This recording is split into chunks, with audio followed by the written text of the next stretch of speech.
Max, take me through, how do I exercise?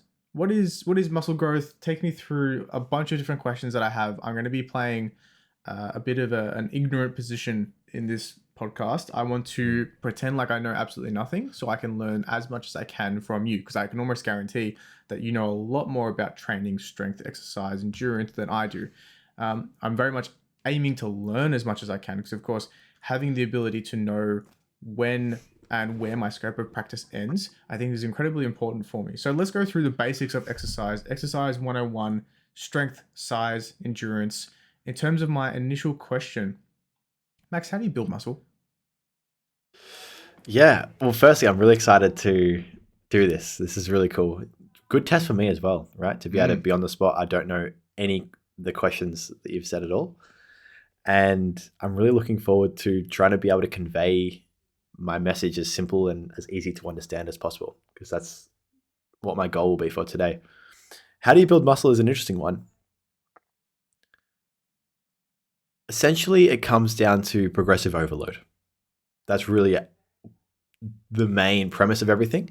And the way you're going to overload progressively is by getting stronger progressively over time, putting more weight in the bar, doing more reps, whilst fueling your body with enough energy and protein to be able to grow muscle, and ensuring that you're also giving your body enough rest to grow muscle. So they're probably your three main factors to grow muscle. cool. Very exciting. Very exciting. So there's obviously, that's such a very broad statement and no nuance in that kind of situation. It's almost like the level of eat less, move more in terms of how do you actually build muscle and True. in accuracy. But I True. think there's so much that I can really kind of bounce off at and work inside of that kind of area. So you kind of explained to me how I build muscle on a broad scale, like a very macro scale.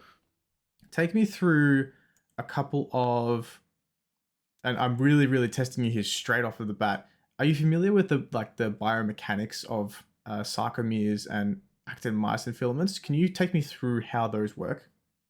Sure. So I'm not going to know the names of things because it's been a long time, but I remember the diagrams, and I might just, oh, no, I won't. Essentially, you've got I think it's an actin filament. Pretty sure it is. I'm not even going to bother with the names because I know I'm going to get it wrong. So it's better to just talk about. So essentially, what happens is you get phosphate that binds to something. I don't know what it's called, and it binds like that, and then it pulls the muscle fiber, and that's what causes the contraction, essentially, like the contraction of the muscle, and it uses the energy, so the ATP, to do that. And after it's been pulled, it requires another source of ATP to be released from that, to get contract again. I think, pretty sure that's how it works. But yeah, that was an awful explanation of it. But the good thing is, we don't need to understand this whatsoever to grow muscle. So just like how I absolutely butchered the explanation of it, and you probably know way more than me on that specifically from a cellular point of view. There's things you don't need to know, and that in-depth cellular point of view from a muscle standpoint, what a muscle cell actually looks like and how it functions, is not something that's relevant to grow a lot of muscle. Yeah, without a doubt, without a doubt. So I very much apologize. That was very much on the spot in terms of Nah, kind of testing your knowledge there. So as far as I'm aware, there's kind of like a myosin actin, actin myosin. Yeah. sliding theory where one part of the muscle fiber and the opposing part of the muscle fiber kind of overlap on each other. It's much easier if you're looking at the video. They kind of overlap in terms of kind of almost like a ladder shape, and then there's a certain filament that kind of, once the ATP binds to it, ATP being an energy transfer molecule that we commonly use in the body, we make kilos of it per day, which is awesome. Once it binds to it, it kind of pushes the actual other fiber in towards itself, kind of contracting the total fiber. And then once you zoom out and you do that hundreds of thousands of times per fiber, you get this overall massive contraction of the entire muscle cell. The entire muscle belly, which is I can't even remember the different stages of how many fibers there are. Sarcomeres are somewhere in that mix as well. But it's really interesting to kind of think, okay, it's not just some strange organ that's magically contracting. There's literally like tiny chemistry mechanisms that are going on behind the scenes where we can't visually see this kind of movement, at least with the naked eye anyways. And that accumulatively makes a huge difference in terms of the amount of kind of muscle and movement that we can do. So all muscles contract, and then I'm pretty sure that there's no muscles that lengthen.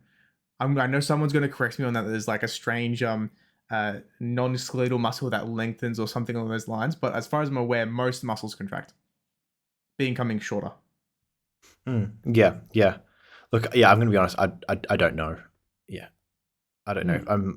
I don't know what you mean by they don't lengthen. Wouldn't they all lengthen because they all stretch, or no? Sorry, I mean like under their main purpose would be to contract. Oh, right. Sure. If that makes sense. So I've definitely worded that, let's say, not so accurately, but I do agree with you. I think having an understanding of it's cool, but just because you understand it doesn't mean it applies to any level of muscle growth, which is a completely different scenario to how the muscles actually contract, because it's almost, I would almost say that they're not necessarily related almost, to the point where, again, we need to engage in that progressive overload setting. And take me through what progressive overload is. You mentioned something about sets and reps. Explain to me what a set is. Yeah, so a set is, again, it's like, I laugh because the question sounds so basic, but as I've processed it for the last 10 seconds, I actually realize it is good to define this, because people don't even understand what a set is a lot of the time. A set is essentially, from a broad sense, any number of reps. So at a given weight, any number of reps that is, and then any number of reps. Now within that, this is actually so interesting. I've never even talked about this before, but within that you've got working sets, you've got warm-up sets, essentially, right? So you've got sets that you will use to warm up the body, and then you've got working sets that you should be using to actually train in, and they're your productive sets. And the difference between that is that your warm-up sets are obviously going to be to warm you up, and the working sets should be close to failure or at failure. So within 3 reps or 4 reps shy of failure, or less than that, up until failure. And that anything outside of that, so anything 5 reps outside of failure or more, would be considered a working set. Now, does that mean you want to be doing 6 reps from failure for your warm sets? Absolutely not. You probably want to be 20 reps from failure or 15 reps from failure. But to make it that clear distinction, anything outside of that 4 reps from failure, greater than that, is not considered a working set. Very interesting. And just so I'm 100% clear, Max, a rep is a abbreviation of repetition, meaning the amount of times you do the same movement. Is that correct? Yeah. And look, with all this stuff, there's going to be there's so many different words. For example, with giant sets, with sets, you've got giant sets, you've got drop sets, you've got, I don't even know what they are because I don't really care about them all, to be honest. But you've got a plethora of different types of sets. Like rest pauses between sets, etc. And same for reps. There's probably a bunch of ways you can go about doing reps. But yeah, from the broad sense of the word, it's essentially just from one point in time, one location. So like a bench press is this location, to lockout, and then back to down. Like that would be one rep. One complete range of motion repetition. Yeah. Sure thing. But then you've got like things like partial reps or lengthened partials, which have become a little bit more popular recently. For those who aren't aware, that's more of the a partial repetition in the lengthened phase of the contraction, if that makes sense. That's a little bit hard to conceptualize without having a visual kind of cue, but probably best to look up some let's say more so exercise physiology oriented YouTubers out there that can definitely provide a little bit more insight into that kind of context. So we've gone through, we need to have sets, repetitions make up sets, and then we need to get a certain range to not being able to complete them. Explain to me how we determine if we can't complete a set or not. Yeah, so I guess, with everything, there's going to be a point where you can't complete a rep anymore without cheating or doing some weird movement to complete another rep. And honestly, it doesn't matter what weight you use. There will be that point eventually. So the goal is, I guess, to get yourself to a point where, and to get really familiar with that point of, you understand how many reps it might take to do something. So again, the bench press is going to be a pretty simple example. If you're bench pressing 100 kilos and then you essentially just see how many reps you can do at 100 kilos. And when you can't do another one, then you've hit failure, and then you can get a good gauge. So like, you hit failure a few times, you understand, okay, I know what failure feels like now. And once you've done that for a long, long time, you can understand that I know what one rep shy from failure feels like. I know what two reps shy from failure feels like. A little bit tongue twister. Should start with the cheese sells cheese C-sharp. I would say it. Okay. And so yeah, and then you get that good gauge, and then you can work from there, and you can figure out where it best works for you as to how many reps shy from failure works best for you. Sure. And in terms of let's go to failure, does that mean I stop when it starts getting hard, like I start getting a little bit sore, or does that mean I go until I can't go anymore? How do I actually gauge how hard I'm working? Remember to check the link in the description or our website for our consultations. Back to it. Yeah, failure is quite an abstract concept, purely because failure really depends on the amount of emotional arousal we give that set. So I think for a long time, and I'm not sure exactly what recent literature says because I haven't looked into failure training in recent literature, but for a long time, failure was told to be pretend like you've got someone that has a gun to your head saying, if you don't do another rep, I'm going to shoot you. Now, that would understandably cause a significant amount of emotional arousal, and you would almost certainly be able to do another rep. Like obviously there's going to be a point where you can't, but you're going to be able to do a whole lot. Now,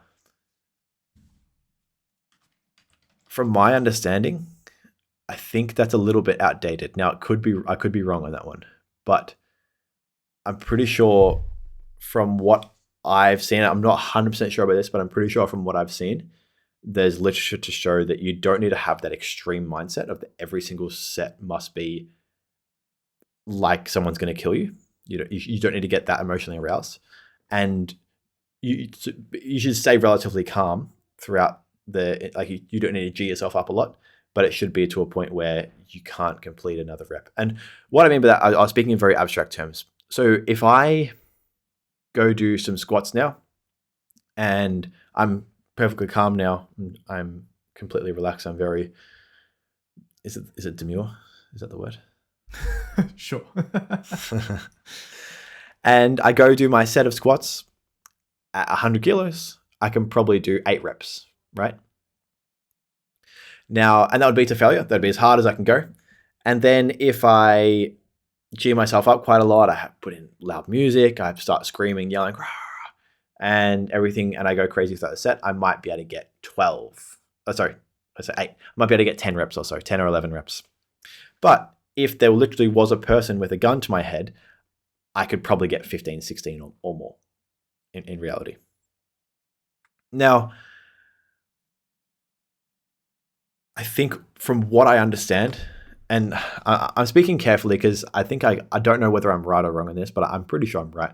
From what I understand is that getting yourself to that point of doing the 16 reps, whilst it's good because the guy doesn't kill you behind you, it's bad from a long-term hypertrophy and muscle gain point of view. The reason for that is just because it completely wrecks you from a fatigue standpoint. And whilst that technically is your actual failure, it's so not worth the fatigue costs. The small amount of extra gains you get from those extra reps is way disproportional to the amount of fatigue costs that you incur. And so from my understanding, it looks like it would actually be better to be relatively calm. So between that 8 to maybe raise yourself up a little bit, get up to 9, 10 or 11 reps, and you get a really good amount of stimulus, and the fatigue cost isn't crazy as a burden. Does that make sense? Yeah, absolutely. So I came across I think it was Jeff Nippard actually recently published a study, and he was using all the participants and ensuring that they all went to the exact same level of exertion, either reps in reserve or rate of perceived exertion, he just made everyone go to failure, which was quite interesting to me. I don't necessarily think that was in best design from like a hypertrophy perspective, because I do tend to agree, it takes longer to recover between workouts, probably takes longer. So it reduces the total time they were able to work out, reduces the total amount of total load on like a weekly basis. But of course, it's quite, let's say, repeatable, because you put someone to failure, there's no interpretation. Oh yeah, I was about 2 RIR, I was about 3 RIR. And as we know from general people doing this kind of thing, assessing their own reps in reserve can be way off. And that's why I think we remember having that conversation a few years ago, Max. I asked you, hey Max, look, I'm kind of training in that 2 RIR range. I feel like I'm doing pretty okay, but I'm not really growing as much as I expected. And I think you said to me something along the lines of, are you sure you're in 2 RIR? Just because you feel like you're pushing hard doesn't necessarily mean that you're actually at that point. And it's often good to test yourself on occasion, not too often, I guess, to, of course, agree with your point from before that you need to space out the amount of exertion that you push, because, of course, you need to recover. Push yourself every now and then so you can actually gauge, oh, man, I wasn't 2 RIR, I was 6. That's a very big difference. That's almost to the point where most of your sets tend to be almost workout sets. Oh, sorry, warm-up sets, which can be quite, let's say, not so productive towards your goals. Oh yeah, for sure, without a doubt. And that's what's super important. Yeah, at the end of the day, is that you are accurate with that, and you're accurate with the data that you're giving yourself. And for me, the biggest thing is that 2 RIR is still really, really difficult on a lot of exercises. There's some where it's not that difficult, but on a lot of exercises, 2 RIR is still extremely, extremely difficult. And if you think anything less than that, then you're not actually training at 2 RIR. Absolutely. I quite find it very difficult when engaging with legs in general, for specifically compound movements like squats. I often get, let's say, anxious towards the end, where I'm like, oh man, I'm really struggling. Like I could probably do 1 or 2 more, but like I swear I'm barely getting it up in the first place. But I've never actually gone to failure with squats, which is probably an interesting thing, because I've also don't progress nearly as much with legs as I normally would expect someone to be going with the consistency that I've been going through. Yeah, So it's always, I think, good to potentially explore different avenues. So again, kind of in a more, let's say, mentally safe area, I often quite like machines, leg extensions, hamstring curls. Then I can really push myself to as failure as I can. And then when you get up and you realize you can't walk anymore, I usually find that's a pretty good indicator of you've done an okay job in terms of pushing the muscle hard enough. Look, the safety element is definitely a reality. There is that element to it. Just quickly, before we move on, I think what the important thing is that, because you're absolutely right, when you look at studies of whether 2 RIR, 1 RIR, 3 RIR, there is that variance. There's a lot of variance because people aren't typically good at predicting that and predicting how many reps away from failure they are.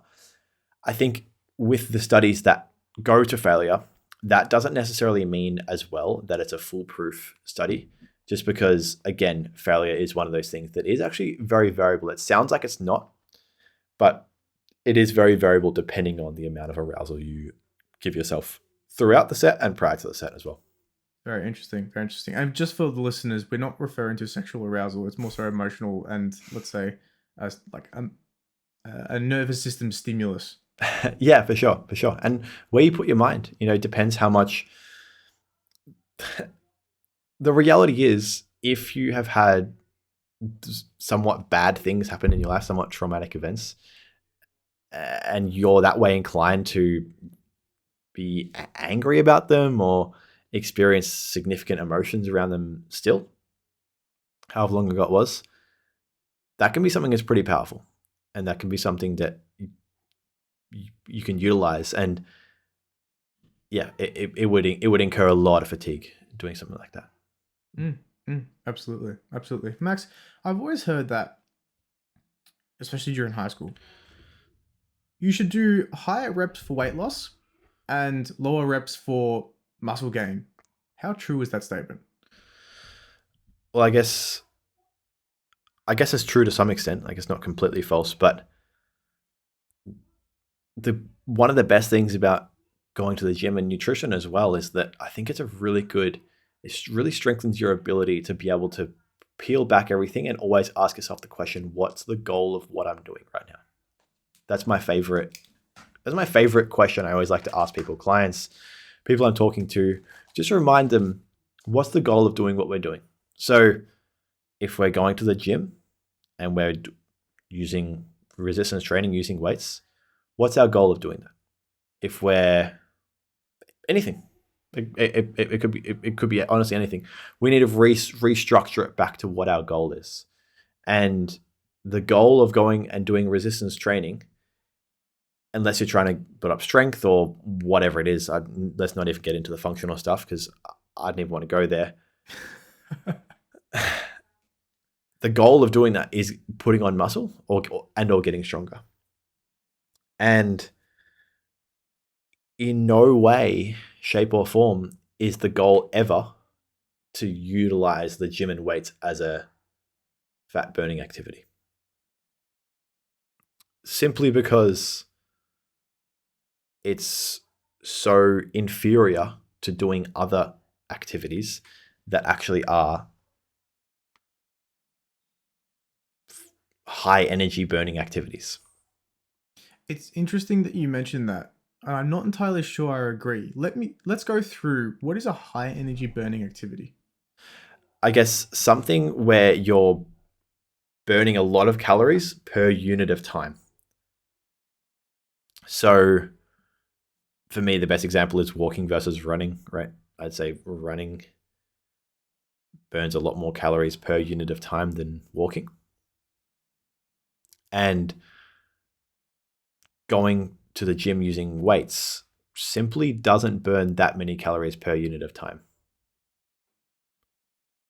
I don't know if I agree with you, simply from the perspective of exactly what you've told me in the past. So your metabolic rate jumps dramatically when you're actively training.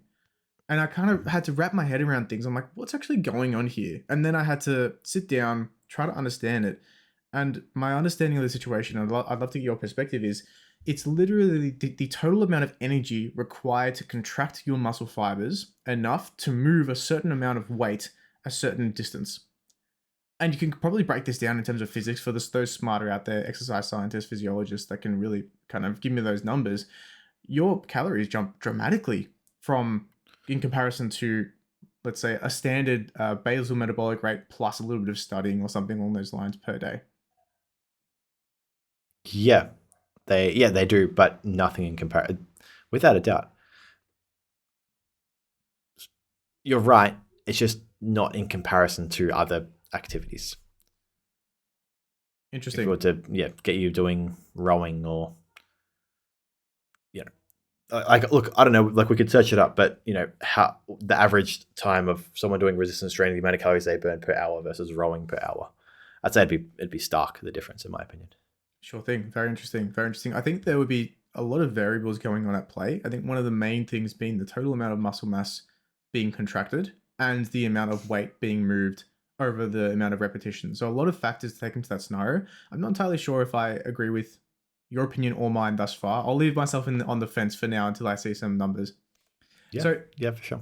We've established that it's probably not amazing to use a high reps versus a low reps for specific weight or loss or something along those lines, because there's generally other better things to do that require less amount of effort or potentially less amount of time investment. Can I work out a certain area to lose weight in that certain area?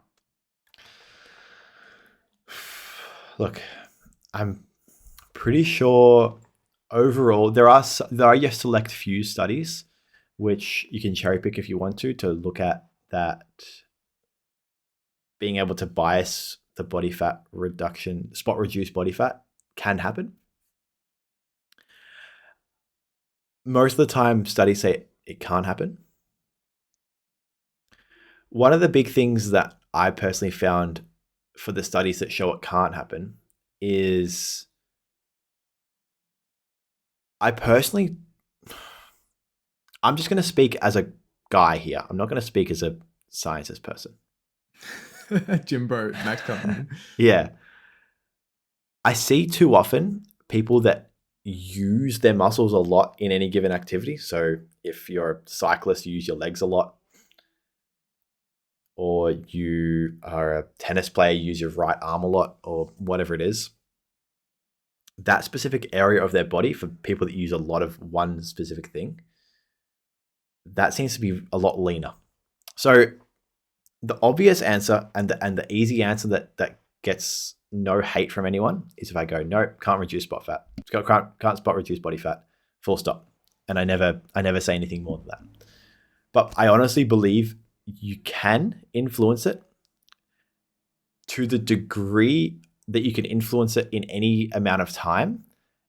Almost zero. You have to be doing something all the time and be incessant about it to see actually any specific changes. Like be a professional cyclist, and professional cyclist. I'm not sure. We could do the analysis. Does the average professional cyclist have less body fat across their lower limbs compared to your average someone that would do something with their arms a lot?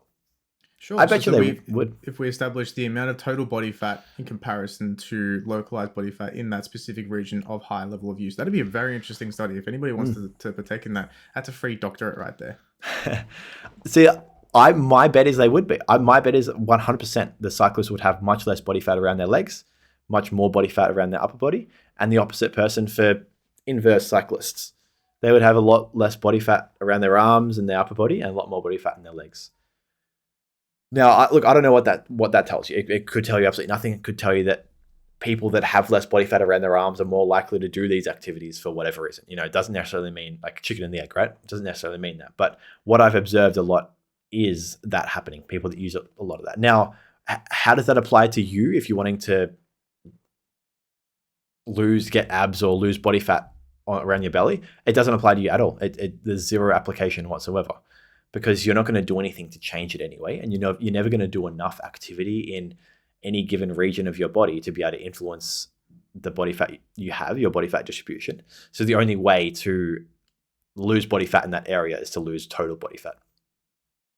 Very interesting. I don't disagree at all. Yeah. Oh, really? Absolutely. Okay. Yeah. Okay. I was about to be like, oh no, like doesn't make sense, blah, blah, blah, blah.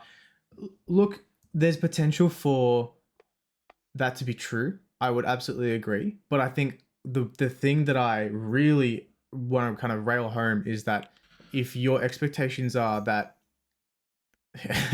I like to think about this core memory. So every single teenager in the history of ever has started with abs in their bedroom.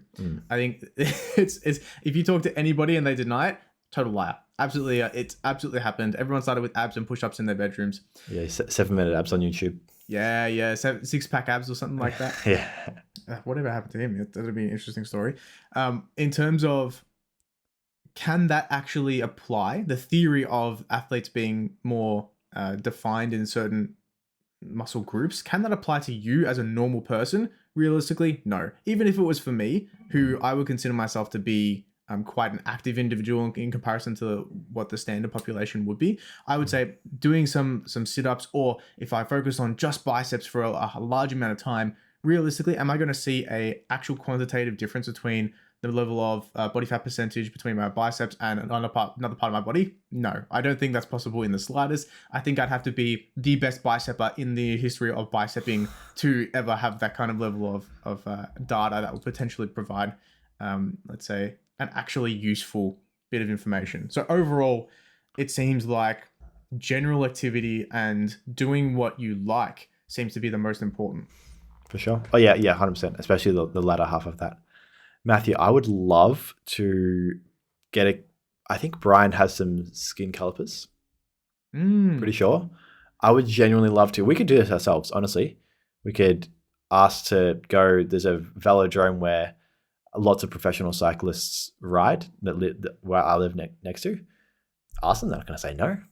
And then go find another sport that's very upper body dominant and get them and compare the pair. I'm actually doing a bit of a body composition analysis. So I'm not sure if you're familiar, but a really cool nutritionist named Emma Westlake is doing a little bit of a project at the moment through, I think, a sports nutrition course. And I'll be probably sharing those results relatively soon. So we'll see what's actually coming out of that and if it's, let's say, interesting for the greater public. Cool. I love it. I have another question for you, Max, as well So- as another 40. We'll keep going on until I start falling asleep. In terms of strength training, so we established that localizing a specific exercise doesn't really influence body fat composition, but does localizing a specific exercise to that specific region increase the strength in that specific spot? So if I did bicep curls and I did a lot of bicep curls, does that increase my strength? Guys, quick ad break. We are currently taking on clients. Click the first link in the description to explore more. Back to it. Yeah, for sure. Definitely. So the two main ways you're going to see gains in strength is going to be firstly just from increases in muscle size in general. So larger muscles are stronger muscles, full stop. Not, and I was very particular about my wording there, not large muscles tend to be stronger muscles or large muscles are most of the time stronger muscles. Large muscles are stronger muscles. And the final thing is that you're going to have neurological adaptations occur to increase the strength in that region of your body and in general, really. So what we see is, I love explaining this to people, and I think it's a really good thing for people to hammer home when they're training others. And I'll go on a bit of a rant here potentially. Those that I'm pretty sure most people are familiar that when people are beginners, they can only utilize a certain proportion of their muscle mass tissue, just because you can't actually, it's very difficult to, I guess, utilize it is the only word I can really think of. I would say recruit the muscle fibers is probably more accurate. Cool. So you can, I'm not sure the exact percentage, I think it was like 40 or something like that, or whatever percentage of the amount of recruitment that you can have of your skeletal muscle tissue in a given region, so biceps, etc. And then as you train and as you go to the gym, you can increase that amount to, I think it's like 70 or 80% or something like that. So it's not 100%. And so you can essentially increase the amount of muscle you're utilizing as you go from a complete newbie to more of an advanced lifter or less newbie. And that's a perfect example of one of many of neurological adaptations that can incur for you to be getting stronger. Very interesting. Very interesting. And in terms of that happening over time, does it require a specific type or repetition range, or is it kind of just anything that I do would lead to gains in strength? Yeah, look, anything you do is going to make you stronger. That's the reality of things.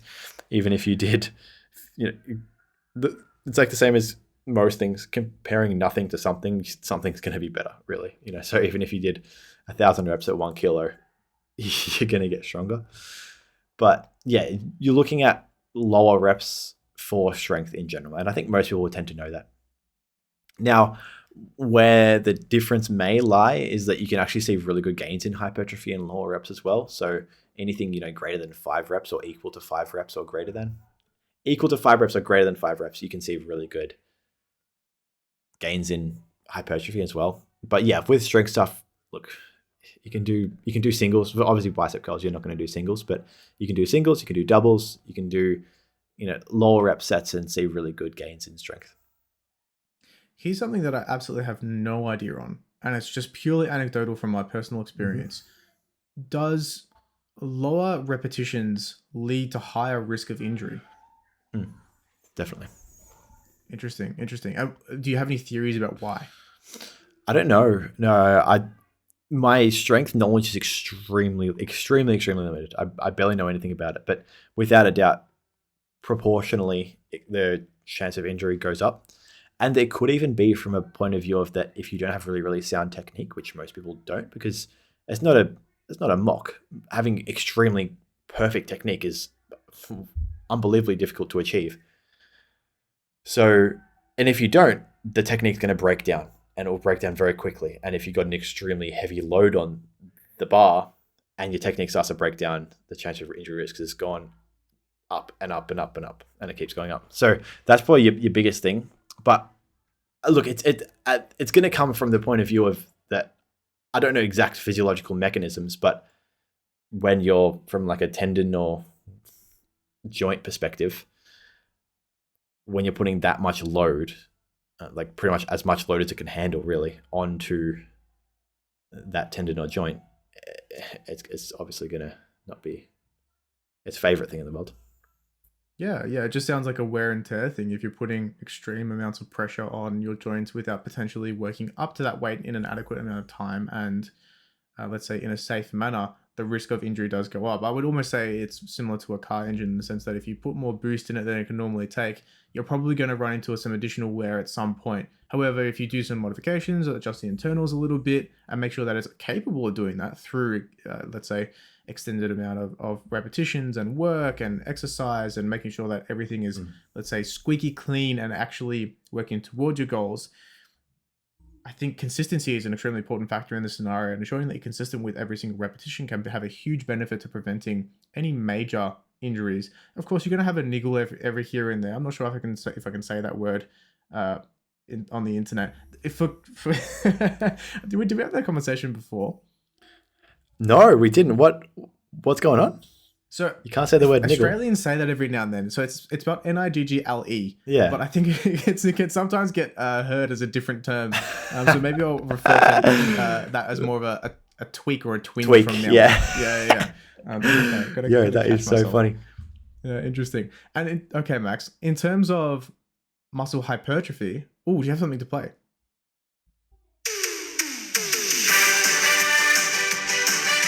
I can't hear it. Is something playing? What? You can't hear it? It might be Discord cutting it out. Oh, it's question of the week time. Oh, brilliant. All right, what's the question? You take it away. I said it last time. Oh man, I'm saying so many questions. Mac, question of the week. I've got one. I've got one. If you I can quickly whip one out if you'd like. My one is humility can only be shown and not taught. Do you want me to expand on that? Absolutely. I've got no clue what you're talking about. So, humility, being humble, obviously not arrogant, is something that you have to experience bad things happening to you, or bad events, I guess, and no amount of someone saying that, oh, this is an awful thing to happen to someone or whatever it is can teach you how to be humble. No amount of someone, I can educate you about nutrition, right? Mm. Then you can learn. You can be like, yeah, that's good. But there's no amount of me teaching you how to be humble that you could actually learn, that you could actually gain. The only way you can get it is by having bad things happen to you.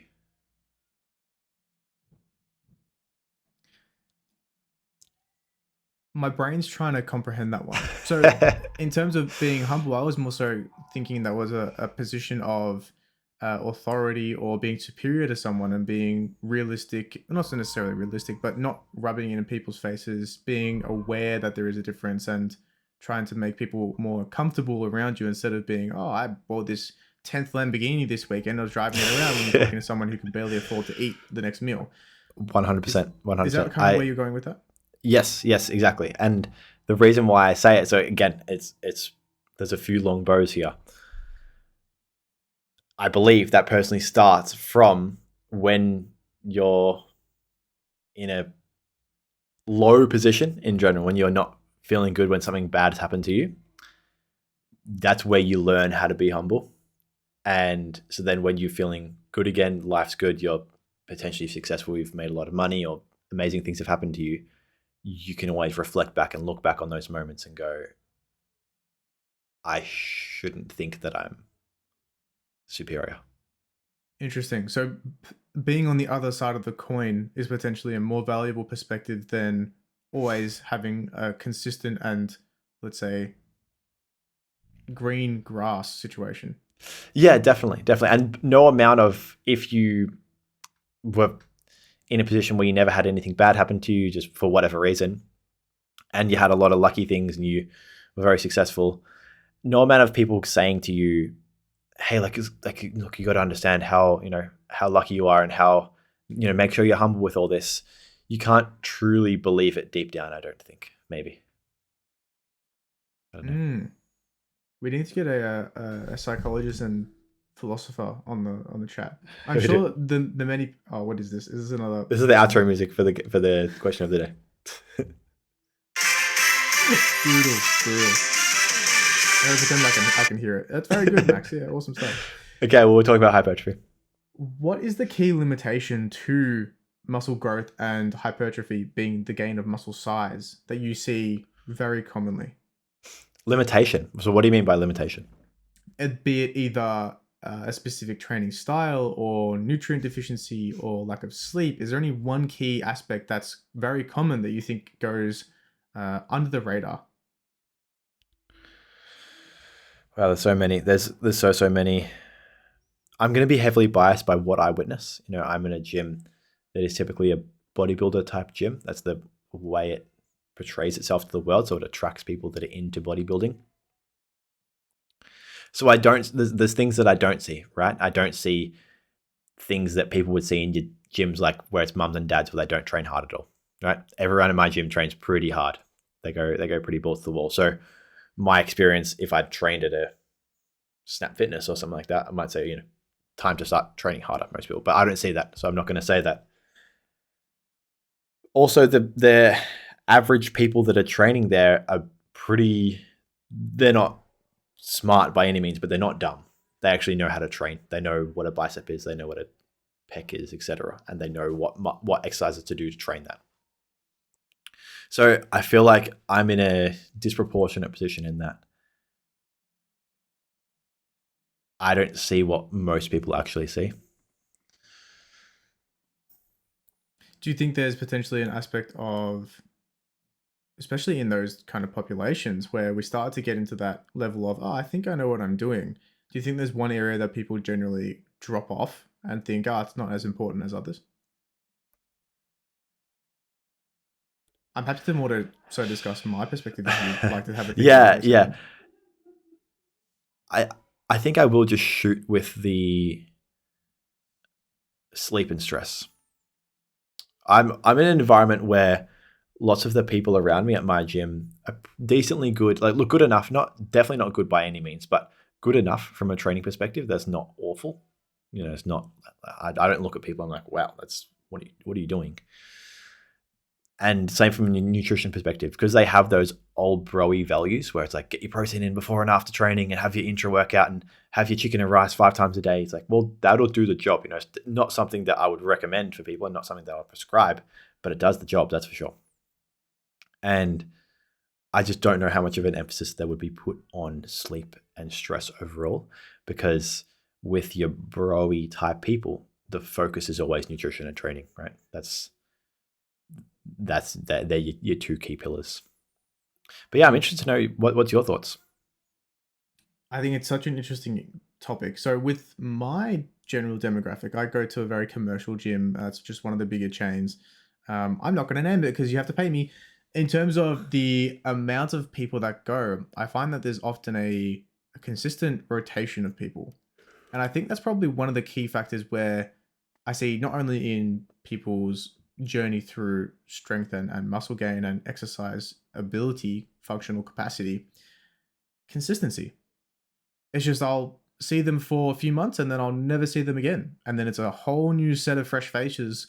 And then of course you have the let's say the regulars that come in. But unless we're going consistently and ensuring that we're always working towards our goals slowly but surely, if I go 3 hours a week and you've gone 1 hour a week, I've potentially done 300% more work than you have. Do that multiple times in a year. That's a lot of difference between myself in the situation versus potentially you who may go every now and then. And that's more of a, let's say, a maintenance of your current physique and current status versus working towards some goals. And that's perfectly fine. If your goal is to maintain and stay exactly how you are, all the power to you. I don't see a problem with that. But of course, you need to establish what are your goals there. If you're looking like, hey man, really want to be an Olympian. I think I could really make it in shot put. I really think it, like no problems at all. I'm like, okay, cool. Let's go through a couple things. How often are you exercising? Maybe like once a week. I'd start to think, okay, I think we need to reevaluate either our goals or the methods we use to attain our goals. And then of course, on top of that level, I would say more as an in between let's say my demographic of people I usually work out with, and let's say your demographic of people being normal bodybuilding oriented individuals, the kind of fundamentals tend to go out the window a little bit. So you have nutrition overall. We can talk hours on that kind of topic. Sleep is often we're going through a sleep pandemic at the moment. So on average, sleep is dropping an insane amount. And I think there's a few different reasons. I'd like to talk about that in a completely different podcast as well. Stress is incredibly important. However, I'm unable to actually quantify the amount of impact stress has, although we absolutely know that it has huge impacts in terms of total life expectancy, life length, health span. Seems to be a pretty significant scenario for major adverse cardiac event risk as well. Unable to quantify that as of this time of the recording, just from my personal knowledge. But I think there's all areas that are quite interesting to me. Also, ego lifting.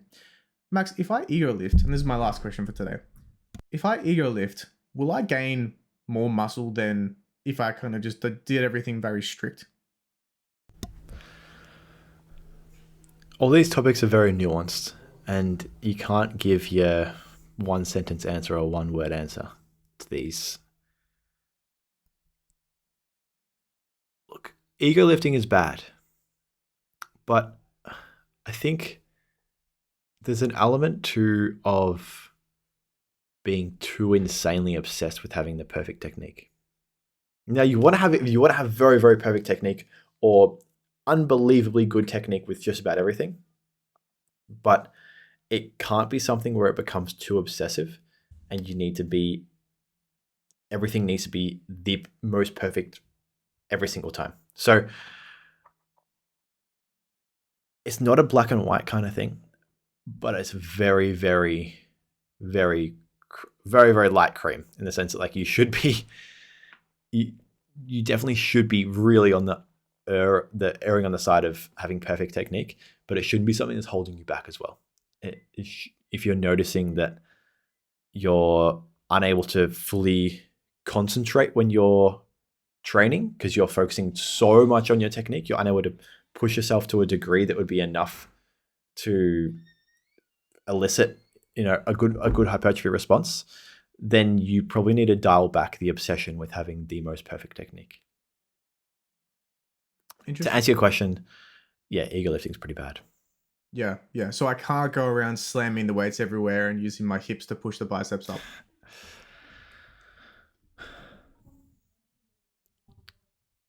It's grey. It really is grey. If you were doing it and you were saying, I know what I'm doing, I know I'm cheating the weight up, but I'm really, really focusing on the eccentric massively. And I really want to try and get a super slow, controlled eccentric phase of the movement. And you go, Max, I know the eccentric part of the movement is the most important and the most conducive for hypertrophy overall. And I'm also getting them in a nice lengthened stretch position. Boy, I mean, it's not the worst thing in the world. It's really not. Now, could you do 10 perfect reps just with no ego lifting whatsoever? Yeah, sure, that'd be great. But you might argue it's from the point of view of that you want to try and load the muscle more in the eccentric phase, and you can't do that if the reps are perfect. You've got to cheat it up so you can use heavier weight. And I mean, it's not the worst thing in the world. Now, if there was zero control in the eccentric and you were just letting the weight fall down, that's obviously stupid. But if you were doing it in a way that you could actually justify it, then yeah, it's definitely not awful. So we say stupid from two different perspectives: stupid from an injury risk element and from a muscle growth element. It's kind of just, why don't you just go at home and wave your arms like a wacky, wavy, flailing, inflatable tube man kind of thing? So it's, an interesting thought. Definitely. Yeah. If there's no eccentric control, there's no reason to do the stupid ego lifting in the first place. Yeah. Any other comments before we finish up, Max? It's crazy how you can chat for 45 minutes on a given topic and we barely even spoke about anything. Absolutely. But I think that's really come across from a lot of different areas where it's, I guess, my initial thoughts, if I look back way back when to when I started exercising, I had no idea about any of these things. Like just about before, we didn't really discuss what is an eccentric portion of an exercise. Yeah. That's an entire new topic for someone who's potentially getting into exercise. And I think one thing to really consider is do things that you like, do things that you'll consistently do, and enjoy the process of exercising. Find something that you do enjoy, whether it's sports or hypertrophy training or strength training or endurance or team activities or, let's say, more technical and requiring precision activities. Anything that you do that is enjoyable to you, your success is going to be infinitely higher. 100%. For me, my rule of thumb, and this is just for me personally, so it could be completely different for you, but I know if I enjoy something around about 50% of the time, that's about as good as it's going to get for me.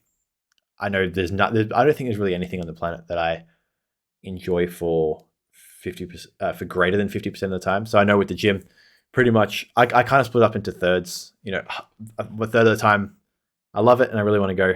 Third of the time, I'm pretty neutral, just like, And a third time, I hate it and I really, really, really don't want to go. And that's about as good as it gets for me. And I think most people are pretty similar on that front. So just like what Matthew was saying, 100% is that if it's less than that for you, you know, if it's you like going 10% of the time, you hate it 80% of the time, and you don't mind the other 10%, you might want to find something else that you're enjoying more. Because the reality is, and this sounds very pessimistic and morbid, you're gonna stop going. You're not gonna continue going. If you hate it, it's a matter of time until you stop. But if you love it, overall, there's a very high chance you can actually continue this long term. We can and you'll always find hours. Sorry, just last thing. And you'll always find yourself coming back to it as well. You'll always find yourself gravitating back towards it because you truly love it, right? You know, I've had periods where I've stopped training or stepped away from it for a little bit, and I always find myself coming back to it. Why? And look, there's several reasons why, but one of the reasons is I actually enjoy it. I love training, and it's fun, and it's a good time for me. So that's what I'd recommend. Beautiful. Well said, Max. Thank you so much for listening, everyone. Thank you so much for listening to the R.E.A.L Health and Nutrition podcast. The sponsor of today's show is you. You support the show by listening and using our services of dietitian consultations and performance coaching. We offer in-depth one-on-one consultations to help you achieve your health and performance goals. Any random bloke online can give you a generic meal plan where we here at R.E.A.L work collaboratively with you to reach your goals, making you feel heard and including you in your journey's planning. Our service offers tailored advice and can accompany meal plans and or realistic nutrition strategies, which can be booked via our website, www.recoveryexerciseandlifestyle.com. That's www.recoveryexerciseandlifestyle.com. Just a quick disclaimer, this podcast is for education, information, and general entertainment purposes only and does not constitute the practice of medical nutrition therapy or healthcare of any discipline. The content discussed in this podcast is not intended to be a substitute of professional medical advice, diagnosis, or treatment.